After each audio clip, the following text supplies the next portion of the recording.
నమస్తే, welcome to Disha TV. Telangana ఉద్యమకారుల ఆత్మగౌరవ సభలో భాగంగా మనతో పాటు ఉద్యమకారులు ఉన్నారు. సో వారితో మాట్లాడే ప్రయత్నం చేద్దాం. అన్న, చెప్పండి, అసలు మీరు ఎప్పటి నుంచి ఉద్యమంలో ఉన్నారు? మీ డిమాండ్స్ ఏంటి? ఎందుకు ఉద్యమకారులను ఏ ప్రభుత్వం కూడా ఆదుకోలేకపోతుంది? నా పేరు చంద్రశేఖర్ అండి. నేను అశోక్ నగర్లో గ్రూప్స్ రాసేవాడిని. అప్పట్లో గ్రూప్స్ రాస్తున్నప్పుడు మన తెలంగాణ ఉద్యమంలో మన మెయిన్ ట్యాగ్లైన్ ఏంటి? నిధులు నియామకాలు, నిధుల నియామకాలు. దాంట్లో నియామకాల ప్రక్రియలో మేము ఏంటంటే గ్రూప్ 1 సీరియస్ రాస్తున్నాం కాబట్టి తెలంగాణ వాళ్ళకి అన్యాయం జరుగుతుంది. ఏ పోస్ట్ అయినా కూడా తెలంగాణకు సరిగా రావట్లేదు. జోనల్ సిస్టంలో గ్రూప్ 1 జోనల్ సిస్టమ్ ఉండదు, స్టేట్ వైడ్ ఉంటుంది అని చెప్పేసి మేము ఏం చేసామంటే దాన్ని పెద్ద ఎత్తున మేము ఉద్యమం చేసినప్పుడు కేసీఆర్ గారి నాయకత్వంలో మేము అప్పుడు తెలంగాణ ఉద్యమంలో 610 జీవో అమలు చేయాలి ఖచ్చితంగా. ఎవరైతే అన్ఎంప్లాయ్మెంట్స్ ఉన్నారో వాళ్ళందరికీ 42% ఎంప్లాయ్మెంట్ కావాలి ఖచ్చితంగా. మన 42% షేర్ ఖచ్చితంగా వచ్చిన తర్వాతనే గ్రూప్స్ మనం కండక్ట్ చేయాలని చెప్పేసి పెద్ద ఎత్తున ఉద్యమం చేయడం జరిగింది. దాంట్లో భాగంగా ఇక్కడ వేస్తే మమ్మల్ని పట్టించుకోలేదు వీళ్ళు. అప్పుడు కిరణ్ కుమార్ రెడ్డి ముఖ్యమంత్రి ఉండే. కిరణ్ కుమార్ రెడ్డి గారికి మన తెలంగాణ మంత్రులు ఉన్న అందరి మంత్రులకు రిప్రజెంటేషన్ ఎవరు పట్టించుకోవాలి. ఇట్లా కాదని చెప్పేసి మేము అందరం కలిసి గ్రూప్ 1 ఆస్పిరెంట్స్ అందరం కలిసి సుప్రీంకోర్టులో కేసు వేసినాం. మేము మా 42% మాకు షేర్ ఇచ్చిన తర్వాతనే గ్రూప్ 1 ఎగ్జామ్స్ పెట్టాలని చెప్పేసి. అక్కడ కూడా మాకు అన్యాయం జరిగింది. అక్కడ పోయిన తర్వాత మేము మా కేసును డిస్మిస్ చేయడం జరిగింది. ఎవరు లగడపాటి రాజగోపాల్. అప్పట్లో అంత పెద్ద ఎత్తున ఉద్యమం చేసినా కూడా మేము అయినా కూడా మాకు కేసు డిస్మిస్ అయినా కూడా మేము భయపడలేదు. గ్రూప్ 1 ఎగ్జామ్ మొత్తం అందరం బైకాట్ చేసాం. మేము అందరం గ్రూప్ 1 ఎగ్జామ్ బైకాట్ చేయడం అంత ఈజీ కాదు. మేము 2 సంవత్సరాలు చదువుని ఒక్క క్షణంలో మేము తెలంగాణ ఉద్యమం కోసం, తెలంగాణ కోసం మేము తెలంగాణ రావాలి, మన వల్ల కొంతమందికి వాయిస్ వస్తుందని చెప్పేసి మేము తెలంగాణ గ్రూప్ 1 ఎగ్జామ్ని బైకాట్ చేసి జై తెలంగాణ అనుకుంటే పేపర్ చించేసి ఎగ్జామ్ హాల్ నుంచి బయటకు వచ్చిన సందర్భాలు మేము ఉన్నాయి. మేము అలాంటి వాళ్ళము. ఇప్పుడు మా పరిస్థితి ఏంటండి? తెలంగాణ వచ్చిన తర్వాత ఏ ఎగ్జామ్ జరగలేదు. అది 10 సంవత్సరాలు పోయింది. అంతకుముందు 10 సంవత్సరాలు పోయింది. ఇప్పుడు మా ఏజ్ అయిపోయింది. మాకు ఎలాంటి న్యాయం జరగలేదు. కనీసం ఇక్కడ ఇప్పుడు ఎంత మంచి సభ అండి ఇది. తెలంగాణ ఉద్యమకారుల ఆత్మగౌరవ సభ అంటే ఎంత మంచి, అసలు అవార్డు వింటేనే చాలా సంతోషంగా ఉంది. అలాంటి సభలు పెట్టడం అనేది చాలా మంచి తరుణం. ఇది తెలంగాణ ఉద్యమకారులకు మంచి రోజులు రాబోతున్నాయని నేను భావిస్తున్నాను. అందులో ఎవరి వల్ల సాధ్యమంటే కవితక్క వల్లనే సాధ్యమవుతుంది. అది కవితక్క ముందుకొచ్చి తెలంగాణ ఉద్యమకారులకు న్యాయం జరగాల్సిందే 100%. ఎందుకంటే తను ఉద్యమంలో పాల్గొంది. అప్పట్లో కూడా తను 2006లో జాగృతి సంస్థ స్థాపించినప్పటి నుంచి కూడా ఇండిపెండెంట్గా ఏ బీఆర్ఎస్ సపోర్ట్ తీసుకోలేదు, కాంగ్రెస్ సపోర్ట్ ఎక్కడ తీసుకోకుండా తనకు ఒక ఇండిపెండెంట్ సంస్థ స్థాపించుకొని మాలాంటలను కొంతమందిని పెట్టుకొని తను ఉద్యమం చేసింది. సాగరహారం కానీ మిలియన్ మార్చ్ అప్పుడు కూడా మమ్మల్ని నిర్బంధిస్తే కూడా మేము అక్కడ అశోక్ నగర్లో లోయర్ ట్యాంక్ బండ్ దాచుకొని ట్యాంక్ బండ్ వెళ్ళి విగ్రహాలు కూల్చిన ఘనత మాదండి. విగ్రహాలు కూల్చిన అప్పుడు విగ్రహాలు ఆంధ్రాలో విగ్రహాలు ఉండకూడదు, తెలంగాణలో మన విగ్రహాలు ఉండాలని చెప్పేసి ట్యాంక్ బండ్ విగ్రహాలు కూల్చేసింది మా బ్యాచ్ అంత. అప్పుడు మేము అందరం పోయి అంత పెద్ద ఉద్యమం చేసాం. మేము అంత పెద్ద ఉద్యమం చేస్తే మాకు ఏం జరిగిందండి? తెలంగాణలో మా ఎవరు గుర్తించారండి? ఎవరి స్వార్థం వాళ్ళకి, ఎవరు వస్తే వాళ్ళని పార్టీ చేంజ్ చేసుకోవడం, వాళ్ళకి ప్రాధాన్యత ఇవ్వడం.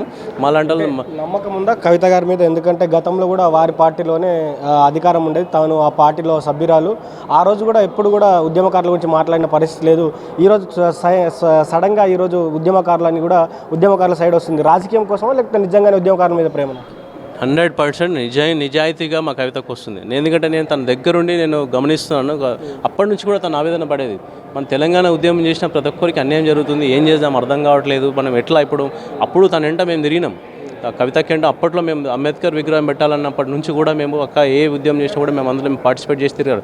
అందరికీ కూడా మాతో మీటింగ్ పెట్టాము. ఏం చేద్దాం తమ అసలు మాకు అర్థం కావట్లేదు, ఎట్లా ఇప్పుడు మన తెలంగాణ ఉద్యమకారులకు మనం న్యాయం చేయాలంటే ఎట్లా? నా వాయిస్ అక్కడ లేదు, ఇప్పుడు నేను ఏం చేయాలి?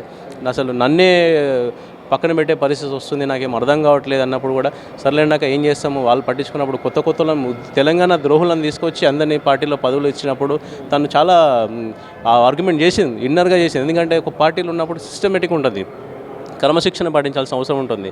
అప్పుడు తను ఏం చేసింది, కొన్ని సందర్భాల్లో ఆగి కూడా చాలా ఆవేదన వ్యక్తం చేసింది. ఆయన కూడా ఎవరు పట్టించుకోలేతారని. ఇప్పుడు ఆమెకు సమయం వచ్చింది, ఇప్పుడు తను ఇండిపెండెంట్గా బయటకు వచ్చేసింది కాబట్టి తన వాయిస్ని చెప్తుంది.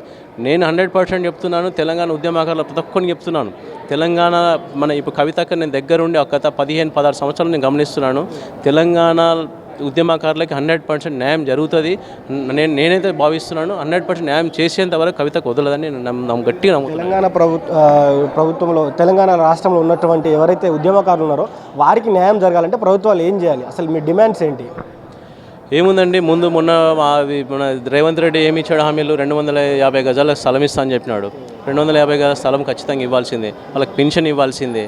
వాళ్ళకు కొంతమంది ఇప్పుడు చాలామంది ఏంటంటే పేదరికంలో కొట్టుమిట్టాడుతున్నారు. ఎగ్జాంపుల్ మెదక్లో నాగేష్ అని ఉంటాడు అతను తెలంగాణ ఉద్యమం కోసం అన్న కన్న కూతురి పేరు కూడా తెలంగాణ జై తెలంగాణ పెట్టుకున్నాడు. ఆయన పరిస్థితి మొన్న కవితకి వెళ్ళి ఆయన పరామర్శించింది. ఆయన పరిస్థితి ఏంటంటే చిన్న పూరి గుడిసెలో బతుకున్నాడు. ఆయన తెలంగాణ కోసం 18 సంవత్సరాలు కొట్లాడిన ఒక ఉద్యమకారుడికి ఏం న్యాయం జరిగిందండి? మొన్న టికెట్ ఇవ్వలేదు ఇంతవరకు ఆయనకి. మెదక్ కౌన్సిలర్ టికెట్ అడిగితే టికెట్ ఇవ్వలేదు ఆయనకి. అంటే ఏం న్యాయం జరుగుతుందండి? టీఆర్ఎస్ న్యాయం లేదు, కాంగ్రెస్ న్యాయం లేదు. అలాంటి వాళ్ళని గుర్తించి అలాంటి వాళ్ళకు రాజకీయంగా అండ్ ఆర్థికంగా అండ్ కొంచెం ఏదన్నా మనకి ఇలాంటి ప్లాట్స్ ఇవ్వడమా లేకపోతే వాళ్ళకి పెన్షన్ ఇవ్వడమా వాళ్ళకి కొంచెం ఏదైనా గుర్తింపు చేస్తే 100% వాళ్ళు కొంచెం సంతోషంగా ఉంటుంది. తెలంగాణ తెచ్చుకున్నందుకు కూడా వాళ్ళకి హ్యాపీ ఉంటుంది.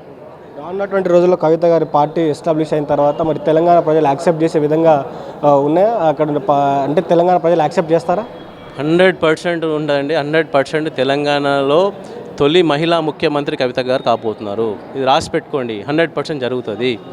ఈమె మామూలు వ్యక్తి కాదు, మహిళా శక్తి. ఈమె మంచి శక్తి, మంచి టాలెంటెడ్, ఎంత మంచి పరిజ్ఞానం అంటే ప్రతి విషయంలోనూ ప్రతి టాపిక్ మీద కానీ ప్రతి అంశం మీద కానీ మంచి పట్టున్న ఒక వ్యక్తి అండి. చిన్న మామూలు వ్యక్తి కాదు. నా దృష్టిలో నేను చెప్తున్నా కదా, కేసీఆర్ తర్వాత అంతగా ఆలోచించి అంతగా అనుభవం అంతగా పరిజ్ఞానం ఉన్న వ్యక్తి ఎవరంటే కవిత గారని చెప్తాను నేనైతే. హరీష్ రావుకి లేదు అంత పరిజ్ఞానం, కేటీఆర్కి లేదు. కవిత గారికి అంత పరిజ్ఞానం ఉంది, లోకజ్ఞానం ఉంది. తనకి ఏ సమస్యను ఏ విధంగా పరిష్కరించాలి, ఎలా మాట్లాడాలి, ఏ సందర్భంలో ఎలా రియాక్ట్ కావాలనేది 100% తనకు మంచి అవగాహన ఉంది, మంచి నాలెడ్జ్ ఉందండి. తొలి మహిళా ముఖ్యమంత్రి సాధ్యమేనా? 100% రాజ్యం అండి. మీరు రాసి పెట్టుకోండి ఈ విషయాన్ని.